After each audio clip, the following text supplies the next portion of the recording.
ഒരു ബിസിനസ്സാണ്. ഓക്കെ, അത് ഏത് ഫീൽഡാണ് ഇത് വെരി ഇമ്പോർട്ടൻ്റ് എന്ന് വെച്ചാൽ ഏറ്റവും വലിയ സംബന്ധിച്ച് ഫണ്ടിങ്ങുമാണ്, എല്ലാം വേണം. ഓക്കെ, ബിസിനസ് പോകുന്നതെല്ലാം വേണം. ഇപ്പോൾ ആസ് ഒരു ഷോപ്പ് അല്ലെങ്കിൽ അത് നടത്തിക്കൊണ്ട് നമുക്ക് പോകണമെന്ന് വെച്ചാൽ കമ്മ്യൂണിക്കേഷൻ സ്കില്ലെന്ന് വെച്ചാൽ it was very important.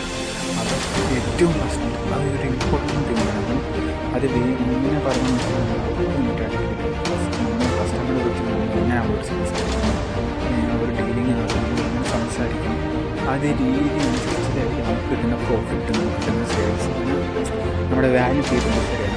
Last time എനിക്ക് അനുഭവമുണ്ടായി. ഒരു റെസ്റ്റോറൻറ്റിൽ പോയി ഫുഡ് കഴിക്കുമ്പോൾ പക്ഷേ അവിടുത്തെ എംപ്ലോയീസ് ചെയ്യുന്ന ഒരുമാതിരി നമ്മളെന്താ ഔദാര്യത്തിൽ കയറി ചെന്ന പോലെ എൻ്റെ ഭിക്ഷയിട്ട് എന്ന് പറയാം. സർവീസ് ഒട്ടും കുഴപ്പമില്ല. ഫുഡിൻ്റെ കാര്യം സെക്കൻഡറി. Okay, food secondary. നമ്മൾ എങ്ങനെ അവർക്ക് കൊടുക്കുന്നു, അവർക്കൊരു ഹാപ്പിനെസ് നമ്മുടെ ബിഹേവിയറിൽ മനസ്സിലായാലും നമ്മൾ അവർക്ക് പ്രസൻറ്റ് ചെയ്യുന്ന രീതി അവർക്ക് ഇഷ്ടപ്പെട്ട് അവർ തിന്നാൻ കഴിയും. എൻ്റെ ജീവിതത്തിൽ ഒരിക്കലും ഞാൻ റെസ്റ്റോറൻറ്റ് കയറാൻ പറ്റില്ല. എനിക്ക് അവിടെ നിന്ന് കിട്ടിയത് ഒരുമാതിരി ഇൻസൾട്ട് പോലെ. അതുകൊണ്ട് വെരി ഇമ്പോർട്ടൻ്റ് ആണ് നമ്മൾ എവിടെ നിർത്തുകയാണ് നിർത്തുന്ന എംപ്ലോയീസിൻ്റെ കാര്യം മെയിൻ. അവരെങ്ങനെ നമ്മുടെ കസ്റ്റമറെ കൂടി ഇൻട്രാക്ട് ചെയ്യുന്നത്, നമ്മളൊരു ബിസിനസ് നമ്മുടെ ഓപ്പോസിറ്റുള്ള ആൾക്കാരോട് എങ്ങനെ സംസാരിക്കുന്നത്, അത് വെരി ഇമ്പോർട്ടൻ്റ്. അതൊന്നും അത്രയും വാല്യൂ.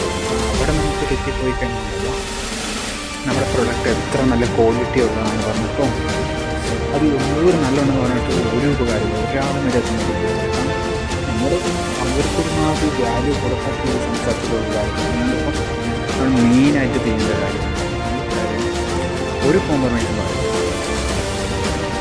കമ്മ്യൂണിക്കേഷൻ എന്ന് പറയുന്ന സാധനം അത് പെർഫെക്റ്റ് ആയിരിക്കും. ആദ്യത്തെ റെസ്പെക്റ്റ് കൊടുക്കുക,